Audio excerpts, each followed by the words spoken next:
issues, for example, like small children and explain to small children about death, issues of identity in adolescence, young adulthood, wrestling with religious life, with relationships, with gender identity, with all the basics. And of course, you know, the meaning of work, family relationships, aging, all that kind of stuff. So we talk about this in pastoral counseling across the life cycle. So that's the classroom stuff, basic readings, bringing in vignettes, and the kind of what can go on in the class. But the class is limited.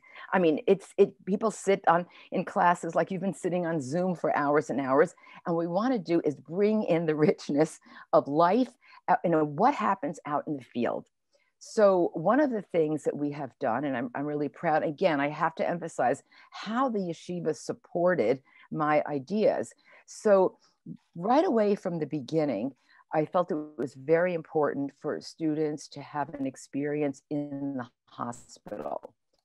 And I'm very proud that our very own Mike Schultz is up there in Rambam and is doing pastoral counseling up there in the hospital. But it is really important for all rabbis and people in spiritual work to be in that kind of acute medical setting where you're not in the classroom, where the patient's in the bed or the parents of the patient are next to the bed, or the doctors are fighting with the family outside the doors of the ICU about end of life care. And they say, okay, well, what does the rabbi say? What does the family rabbi say?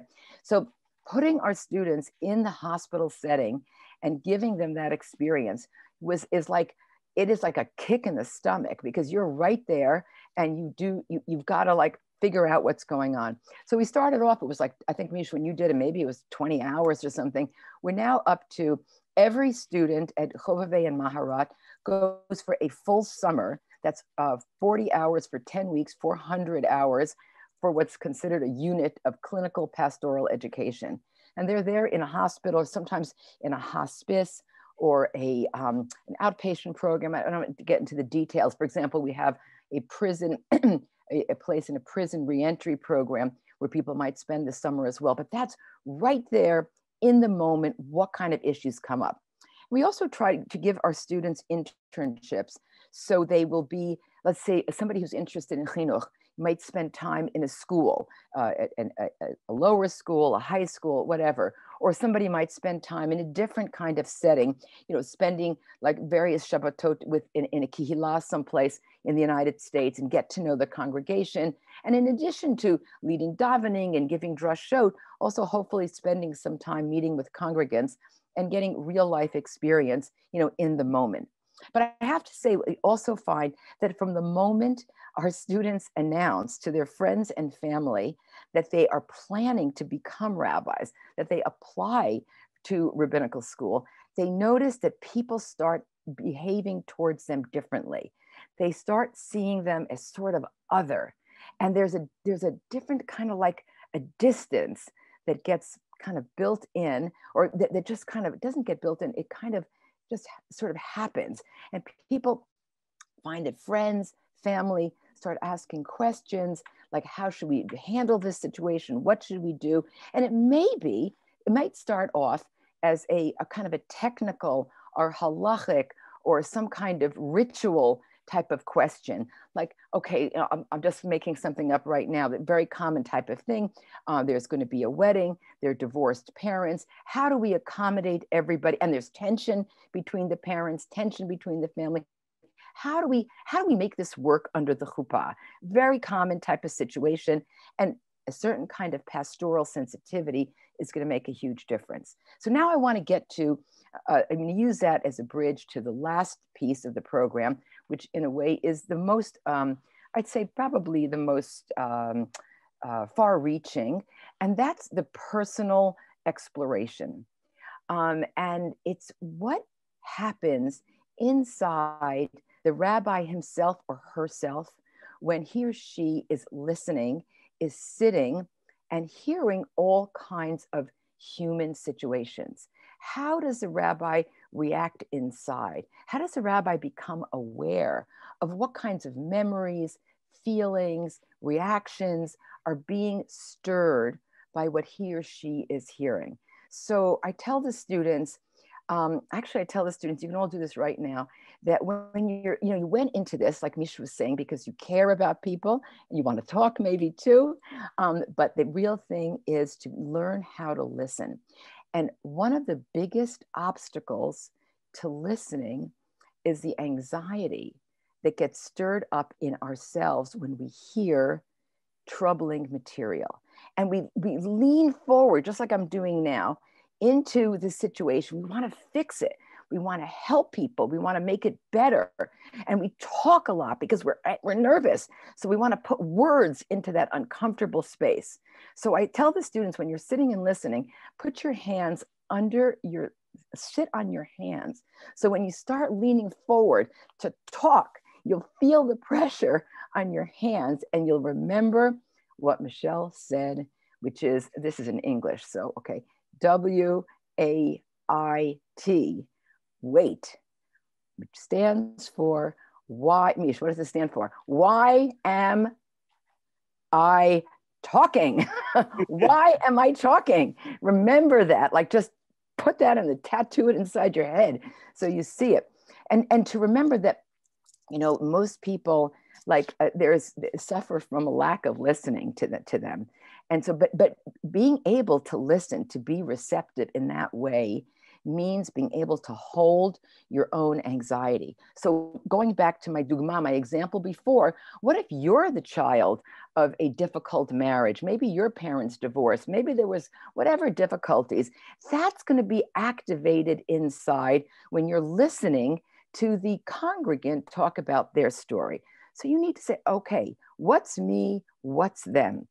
And I tell the students that everybody has a curve, a sine curve inside them, that's the amplitude of which is personal to them. Like some people are more jolly, some people are quieter, some people are whatever your hum is. When you're listening to people talk, you've listened to a lot of people, your teachers, your rabbis and kihilot, whatever you are, you know what it's like to sit with people. And when you concentrate yourself, you're focused on the moment, and you have a good vibe between you and the persons in the listening situation.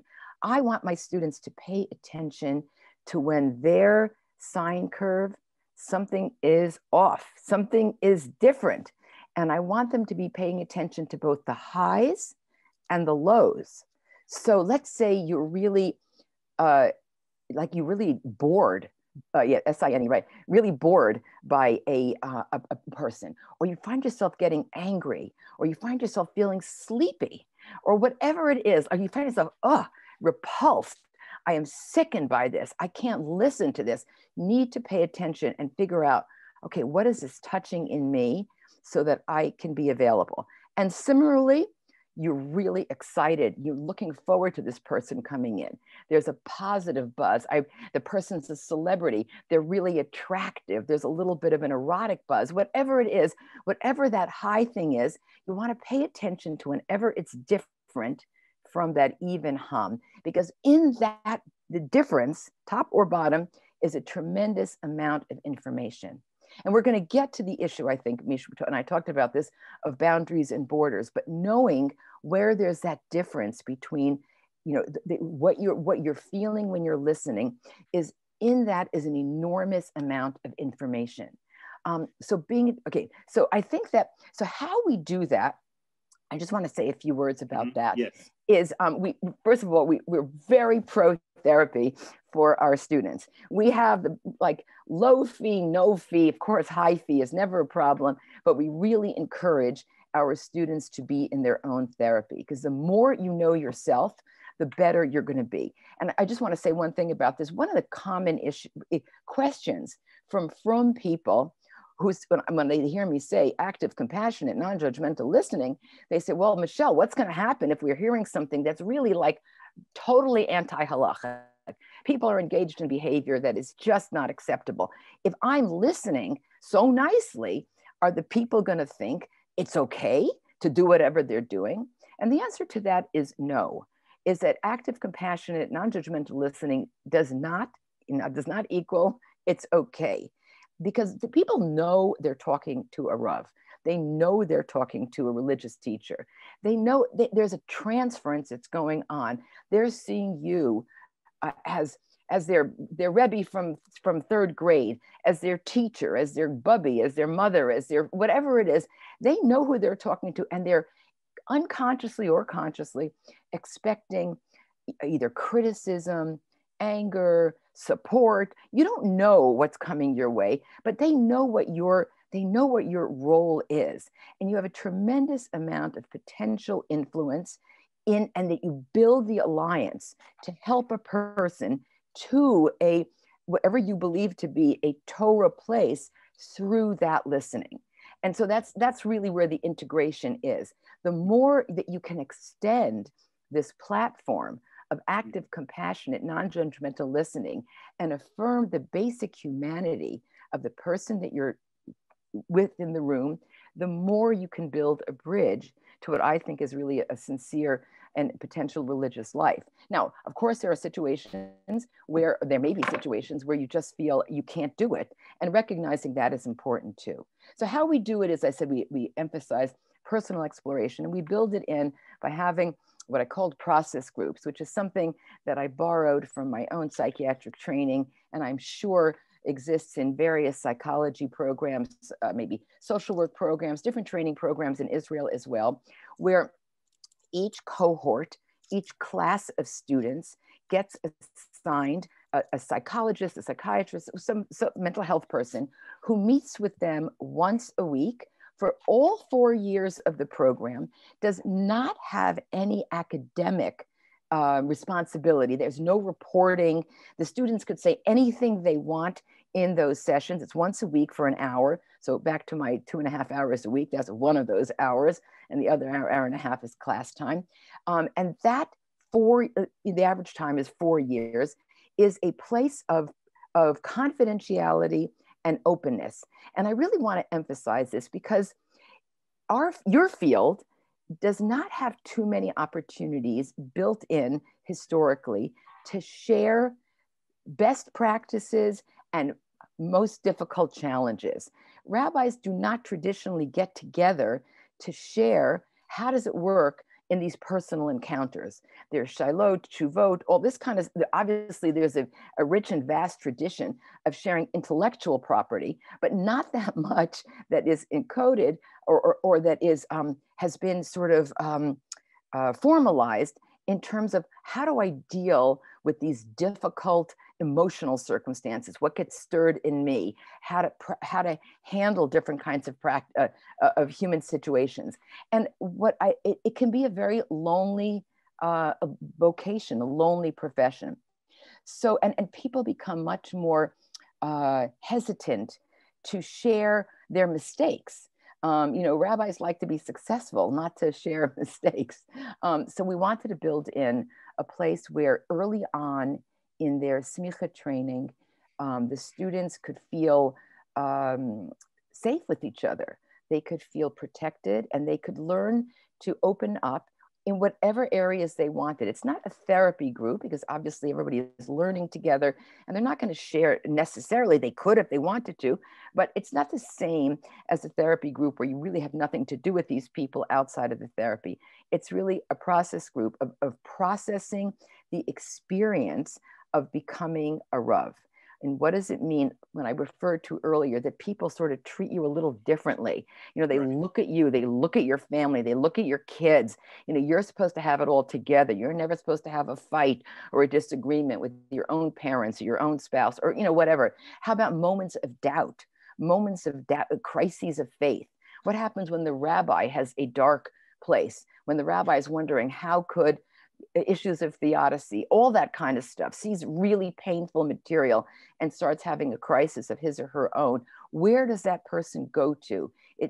Most people would feel so possibly shamed, scared, worried about having this. So we want to build in very early on a band of brothers, to quote Shakespeare, a band of brothers and or sisters, where people can feel supported and validated by each other. So that's the process group. So I want to say, just Michelle, to sort of reiterate. So you said there's sort of three circles of training for pastoral counseling. Yeah. One is the didactic, learning in the classroom, right? החלק הדידקטי, לימוד בכיתת הלימוד, החומר התיאורטי, מה אני צריך לדעת כדי לזהות מקרים כדי להיות חלק מ-first responder, מענה ראשוני. The second circle, the clinical circle, experience in a hospital, in a prison. I mean, that's for Israeli training, that would be amazing, right? Right, to in schools, in shuls, and finally the third circle, which is one's own growth and sharing. I'll say that perfect. I agree.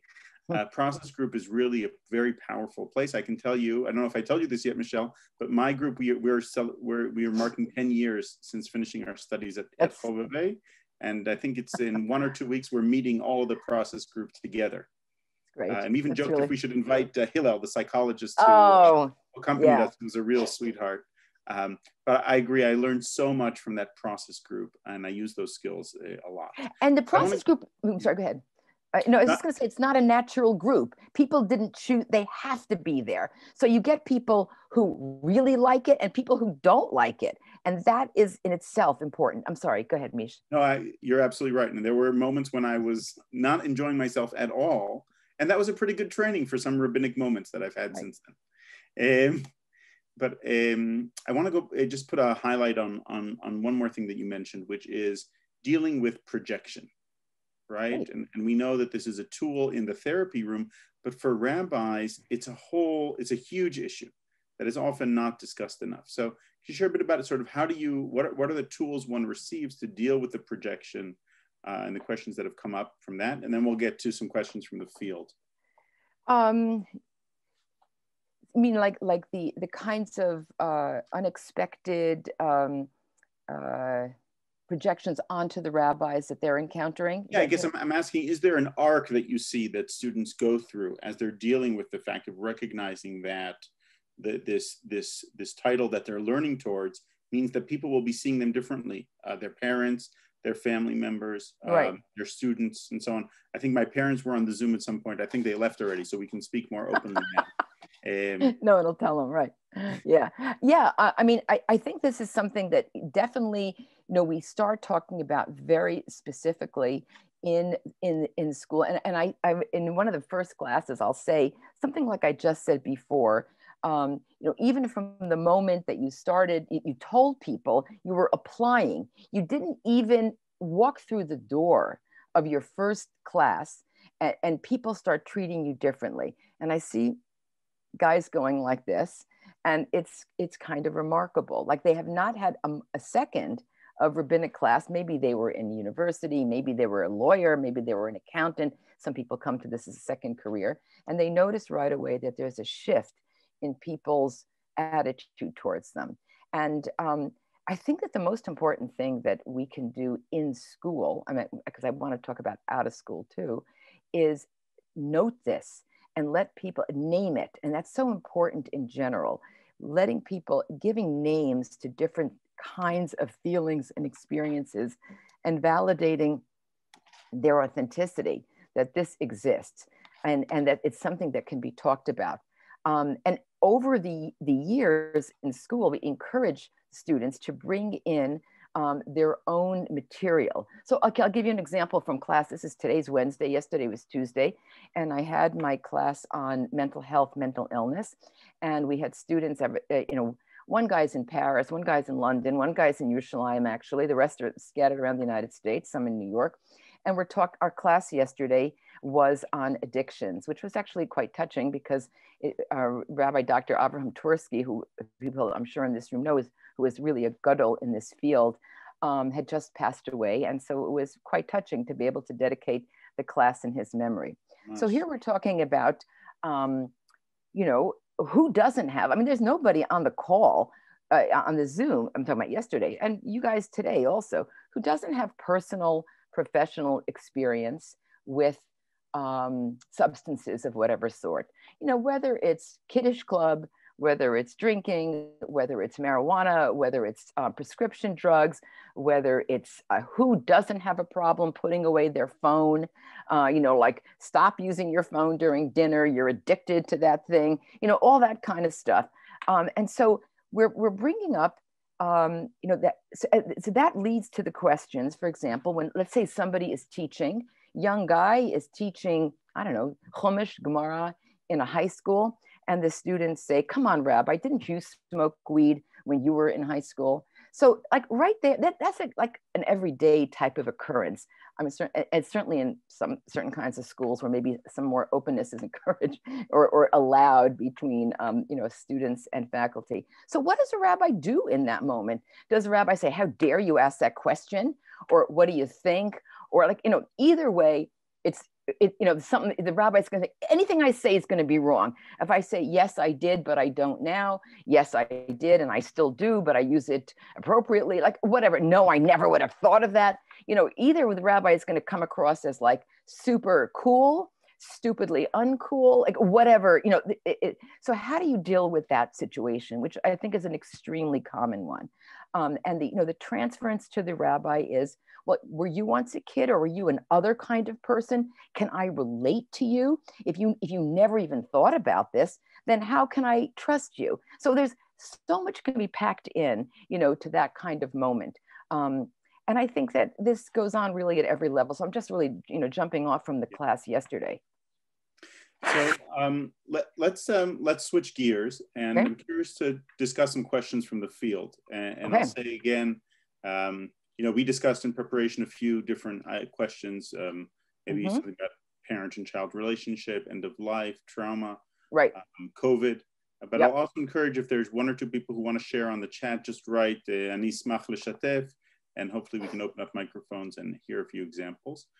Sure. And just to get us started, I want to sort of note one very important thing that I think you taught me, was that often when someone calls with a halachic question, there is sometimes an underlying other question. Right, right. And one of the dilemmas is often how much do you go into this or not? Right. And I just want to give one example, which always, was very telling for me. My teacher, Rabbi Professor David Hartman, always used to tell a story about how for years he was a rabbi in Montreal, and he was a wonderful rabbi in Montreal. And he shared how he was really annoyed throughout his rabbinical work that no one ever asked him a halachic question. He said, "I prepared at YU for years to answer all kinds of halachic questions, and then I get to the pulpit and no one ever asked me a halachic question." He says, "Once someone called me up and says, 'Rabbi, I have a really important halachic question for you. My father's yortzeit is on a Wednesday, and I'll be on a business trip, and I'm not allowed to light a candle in the hotel room. Is it halachically permissible for me to light the candle the day before in my house?'" And Reb David would go on and on about how this isn't a halachic question. There's no, you don't have to light a candle. And he was so annoyed. And yet, and I think I remember after, a few years studying with you and realizing, Reb David, you should have realized that the guy missed his father. Right. And just take the opportunity to say, sounds like you missed your father. Tell me a bit about him. What was his name? What did he do? Now, I actually know his daughter, Tova, has told me a few times that he actually was very good at that. He would complain about not getting a lot of questions. He was very good at that. And I know that also myself as a student of his, like all of us, not all the time, but he was very good at those things. But sort of how do you recognize sort of part of the questions from the field of like, how do you recognize what the underlying situation is? So, that's a beautiful story. And he got those questions. I just want to emphasize what you said, Mish. He got those questions because he was good at it, because somehow people they sensed that he would be receptive. This reminds me of a Kala teacher from Brooklyn, from a Haredi community, who called me up once because I was doing some work at that time with Orthodox women in sexual life. And she said, I don't know what to do. I keep on I have these brides to prepare for the June season. It was like apples were growing and they had to get the harvest ready. And I keep hearing about these stories of abuse. And I said, you know what? And she was like so worried. And I said, you're doing something really right, because these girls, these women can confide in you something that's very difficult and they're worried about. So somebody who's hearing a lot of material should really feel like good about that, because they're doing something receptive out there. What I encourage my students, and I say this again and again, and this really draws from what I said earlier about the classroom and about the personal exploration is be imaginative. When you hear stories, when you hear a question, a shaila, for example, think in your mind like any kind of creative fantasy. What else could be going on? What could be this? What could be an issue here? What comes to my mind? But don't get too attached to your stories because that's your mind. But if you don't think of it, you're not going to hear the material that's either going to validate or negate what your many hypotheses might be. So look, if somebody comes to you and says the soup, I don't know, the milchik spoon fell into the chicken soup pot, I don't think it's necessarily a big halacha question. But when somebody comes and says, Rabbi, I'm going to be on a business trip and I can't light a candle for my father. If you don't think about, oh, loss, oh, father, oh, maybe complicated relationship, maybe it sort of works for him to be on a business trip, where he can't be. Maybe he could have changed it, but maybe he doesn't want to change it. I don't know what's true about this guy and his father, but if I think along what I've learned from my own life, what I've learned from my Torah studies, what I read in novels, what I saw on TV, that's going to give me a richness to draw from. And then I will ask questions, just like Mish said. I want to emphasize something, by the way, that you did. You did it so naturally, but it really deserves, tell me about your father. What was his name? Asking the name of a person is a very powerful way to help build a respectful alliance.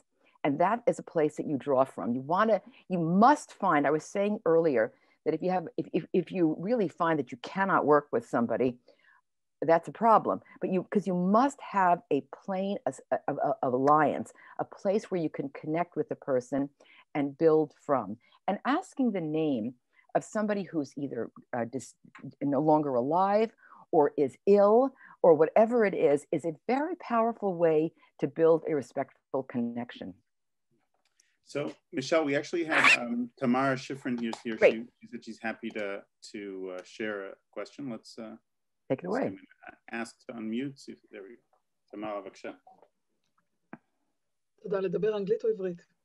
איך שאת רוצה. מוזמנת לשאול בעברית ואני אשלים למישל מה שחסר. אני אנסה, I have a terrible accent in English. It's a South African and English and Israeli, but I can be understood, I hope.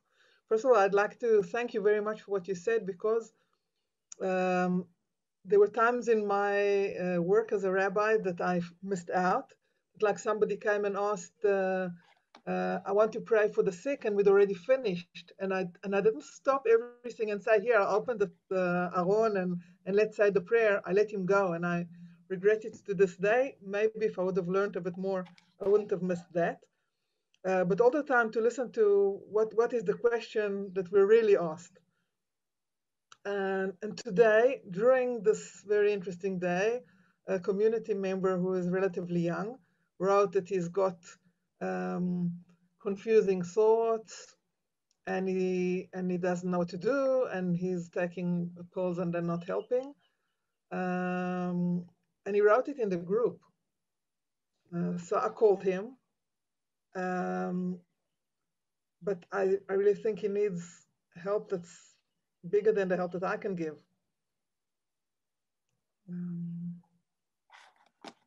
First of all, thank you so much. Did you want to say more, Tamara? You've given me, first of all, I just want to honor your teeny vignette about the person who asked for the prayer and the tefillah was over, and that it sits with you to this day. You know what? I'm good that it sits with you, because you've just shared it with how many? 81 people. And you have broadened that and just made people think like, okay, I can create a moment. I can go back. I want to honor that wish.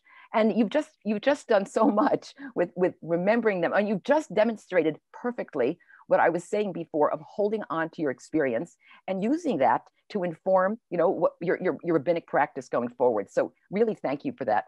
And somewhere out there, that person is reaping the benefit of your insight. What you just talked about, where somebody comes to you and says that they're having really disturbing thoughts. Can you say a little bit more? Were they in the nature of like psychotic thinking, like hallucinations, delusions? No, he said, when I found him up, he said he doesn't know. It is what we call it רוחני, שאלות רוחניות. Okay. What is my place in the world? What am I here for? What is my worth?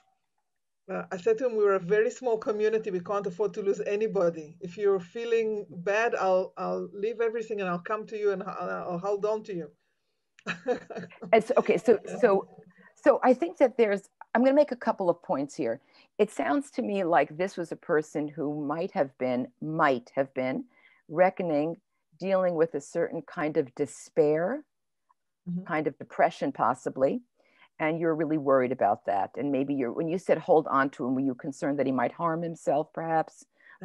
Okay, so that is really an important question. And that goes right back to, well, actually all the 3 points, of the pillars of the program that I was talking about. If somebody in a kihila knows like, oh, you felt, I can feel it from you. I can feel it through the screen, like a sinking in your heart. I am worried about this guy. Not only can I not afford to lose him, that would be a devastating tragedy if something happened. And he's letting you know, he's trusting you with this.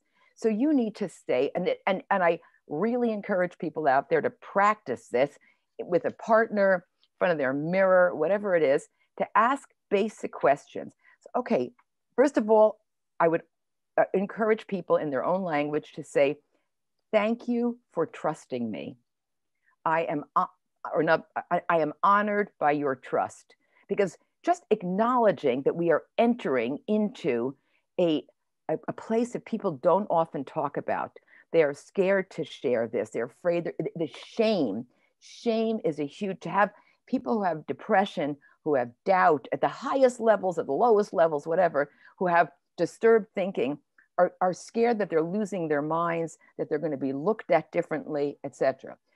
So honoring that entry into this place and saying, thank you for sharing this with me. I want to ask you a bunch of questions, a couple of things, that are important to check in with. And they're going to be the basics of depression. And you need to know what these things are in order to ask them. So you start off with like basic physical things. Tell me about your eating. Like, are you eating okay? Has your weight changed? So they say, well, I don't know. I don't weigh myself. Well, are your pants bigger? Are you eating more? What's your sleep like? So what's your concentration like? Now that you could pick up any, here I have my basic DSM-5, a standard book of psychiatry. This is any place, anywhere's on the internet, you can get the basic questions to ask about depression. Then you get into, tell me, you talked about really feeling despair, or you're not really sure about things. Have you had, this is the stuff that needs to practice, asking about the eating, the sleeping, the concentration. Can you enjoy anything? You need to know that. That's not so hard to ask. The hard one is right now, here it goes. Have you felt so bad that you thought of ending your life or hurting yourself? Now, if you say those words in a calm way, and this is really a major point, people worry, if I ask that, I'm going to put thoughts into that person's head. I'm going to give them, okay, I see somebody, Yael up there is nodding her head, no. Right, Yael is correct. By saying those words, I only see a certain number of the people on the little pictures. You do not put thoughts into people's heads. You help take them, not out, but you help relieve those thoughts. When you say in your calm voice, have you ever, you're telling me some really important things, Shmulik. I'm wondering, have you felt so bad that you've had thoughts of ending your life? And Shmulik sits there and he says, of course I would never do it. I'm a religious person. Well, religious people can have these thoughts too. And you wait, because you just listened to me and Mish say 2 ears, one mouth. You shut up. Why am I talking? You sit on your hands. You do anything. You just give Shmulik that quiet listening space. And he or she says, I have. I wouldn't do it, but I have. And then your next question is, all right, tell me more. How would you do it? And then you find out, the shmulik, is he on, I don't know, miluim? Does he have a gun in the house? Does he have access to, I don't know, whatever. Like if somebody says something and they have real access to it, you worry more. If somebody says, well, I would go to the top of the building and I would, whatever, I would jump off. Like, a lot of buildings are available to people. If somebody says something really way out, you think, a lot of people will say, well, I would never do anything. But if a bus came along and hit me, it wouldn't be so bad. That's a passive kind of suicidal thought, which isn't as worrisome. I'm still worried, but it's not as worrisome as an active, achievable one. And you said, listen, the most important thing, you are going through a period of illness now. This is a disorder. I know you for a long time. I know that this is not, and that maybe Shmulik has had other depressive episodes in the past. I've known you to have other depressive episodes at other difficult times, and you've been better. I've known you to be able to, to come through these, and I want to help you to do that again. So you're not Shmulik's psychiatrist or whatever. You're going to partner with that person. You're not going to treat Shmulik on your own, because that's not the way you can best take care of somebody. You want to be there to accompany Shmulik along the road to recovery. And you could see him, back in the, wherever it is, in the kibbutz, in the school, in the shul, in the community center. But you want to, and well, where do I go to? Who do I go to? Okay, I think I've made enough of that point. Go ahead, Mish. So thank you again, Tamara, and thank you, Michelle. And I think just to close it up, I think a big part of the training or the knowledge is the knowledge of referral, right? Referral, lemi lafnot, and having in your back pocket a few people that you can refer to. Part of what's special about this call is that there are people in rabbinic roles, and there are people who are themselves therapists or melavim ruchaniim. And the more people like us know each other and know how to communicate with each other quickly, the better we can act. So we have about 5 more minutes, and I want to just, it goes by quickly. And I know, Michelle, you have a different conference to go to on pastoral counseling, I think, that Yeshivat Khobvi Torah is organizing today in New York. But I want to request 2 things. First of all, we haven't had time to talk so much about COVID, and I think that would be great if you could share. Okay. I will say, just as a promo, that Michelle has one topic we won't have time to talk about today is boundary crossing and boundary violation, which unfortunately is a real issue.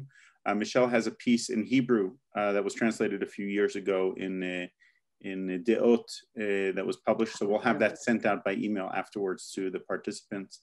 And Israel is dealing right now with a story of a psychologist who was into pretty intense boundary violations with people. So, but we have enough tsaros. We're going to put that topic aside. I just want to talk a few minutes about COVID. Sort of, what have you been seeing? The questions from the field coming up. What advice do you have for us, rabbis in the field and spiritual counselors in the field, of what to notice during this situation?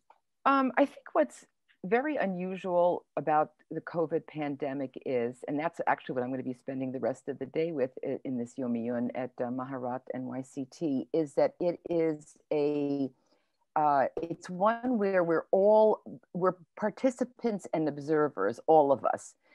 There isn't like you in Israel have obviously people who were living in communities, for example, where there were more piguim, where there was greater physical terrorist danger. There was a somewhat of a differential. I mean, the whole country would be suffering when something terrible happened. But with COVID, it's a great equalizer in a terrible kind of way. So now Israel is doing very well in the vaccination program and all this kind of stuff.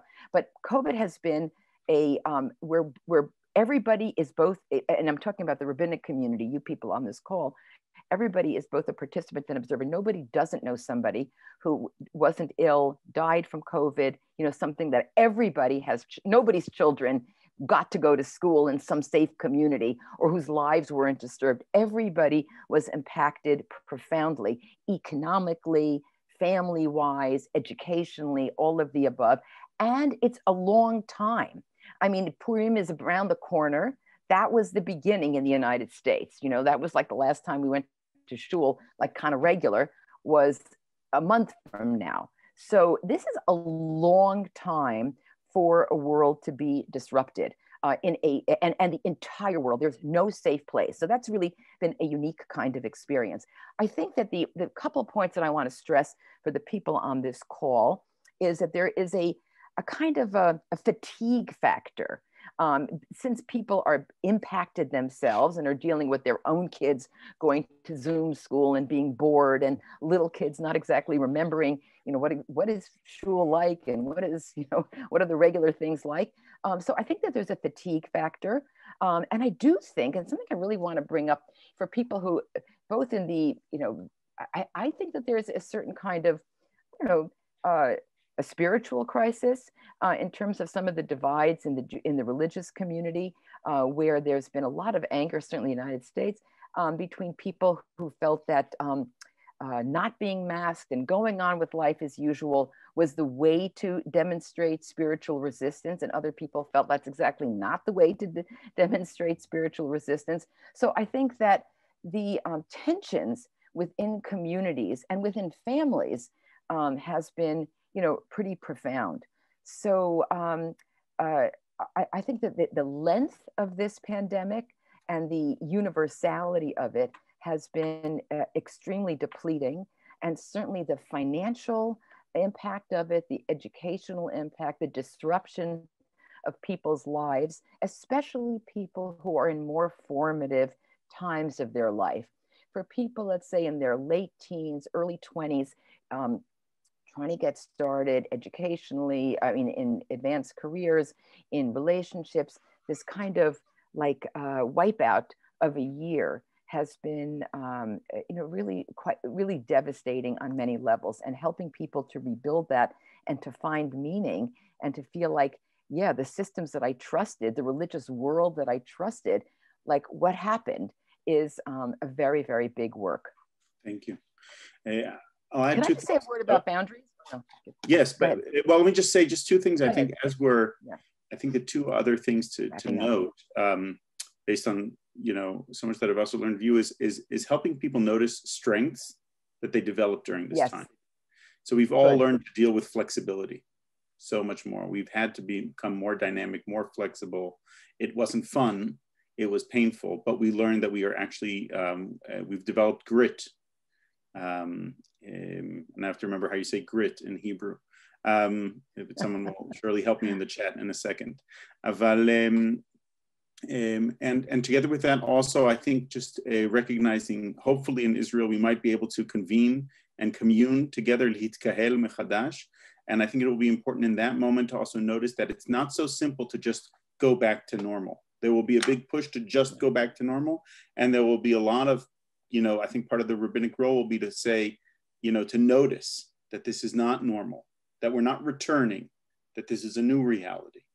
And also noticing the long tail of the pandemic. And there will be some people who will be able to very quickly move ahead with their lives, and other people who won't. And that will also create a kind of what you call the great equalizer of the pandemic. Really, that will be, very quickly, I assume, lost. And then again, part of our role as communities is to notice the larger circle. Excellent. So yes, a word on boundaries? Maybe, okay, it's kind of trying to shove in stuff at the last minute, but this goes back to when I was doing that sine curve before, that when you don't recognize the differential between, like, when something feels either special or you really don't like it, that is the time when boundary violations can come in.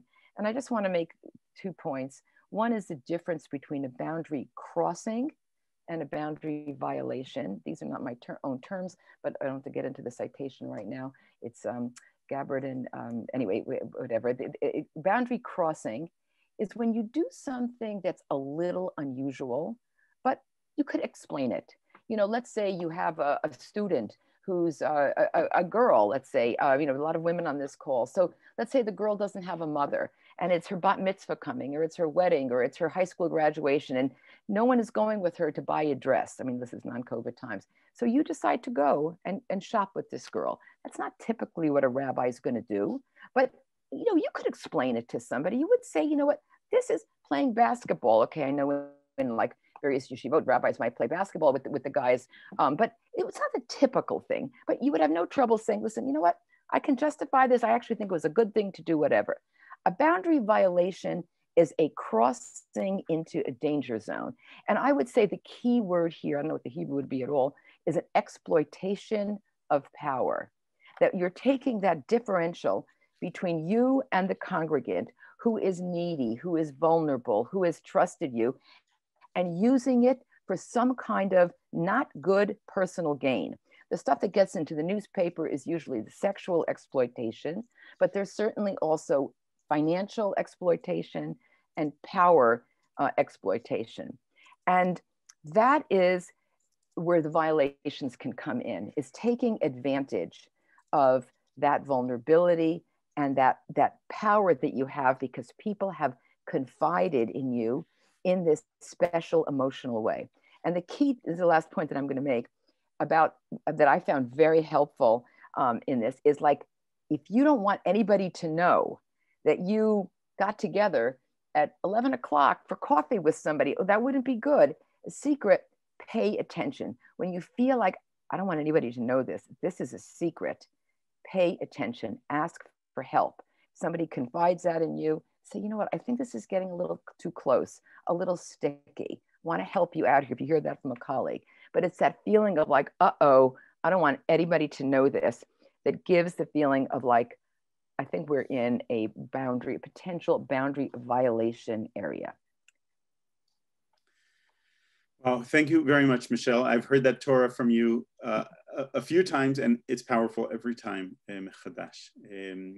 חברים, אנחנו יושבים כבר שעה. We've been sitting for an hour. I want to ask everyone who's on this call, if you could take a moment in the chat ולכתוב לנו משפט אחד שנאמר במפגש הזה שמלווה אתכם, שאלה אחת, הערה, תוספת, תגובה, או פשוט תודה. You can write in Hebrew or in English, something that stuck with you and that you'd want to remember. That way we'll be able to sort of hear each other's voices in other ways. I'll ask Michelle to stay on for about 5 or 10 more minutes if there are any questions afterwards. And as we're doing this, I think part of what's been very beautiful about this day is that we've not only been talking about, we've also been praying about. זה ממש יום לא רק של לימוד ושל שיתוף, אלא גם יום של תפילה. אני חושב שחלק ממה שמיוחד במפגש הזה, זה שיש פה חיבור בין עשייה ארץ ישראלית לעשייה בארצות הברית. אז מישל בניו יורק, you're dealing with a very different situation than we are here in America. You can show us the snow to remind us of the difference בין ניו יורק לירושלים כרגע. וואו. There you go. Amazing. Okay. ואני רוצה לקחת את הרגע הזה באמת להתפלל על בית ישראל שבארצות הברית ועל כל הקהל בארצות הברית, כמו בשאר מדינות העולם שמתמודדים עם כל מיני מצבים. אנחנו מתחילים לראות סוג של אור בקצה המנהרה פה בישראל, ואני לא מרגיש מהחברים שלי בארצות הברית שרואים את אותו סוג של אור. As it's a special privilege to have you here, Michelle, and we're sort of going to project onto you all of the North American Jewish community for a second. You're our representative, and saying that we're praying for you and hoping mamash for the best. למען אחי ורעי אבקשה טוב לך. So thank you so much for joining. And I'll just take a moment to notice the comments that people said here.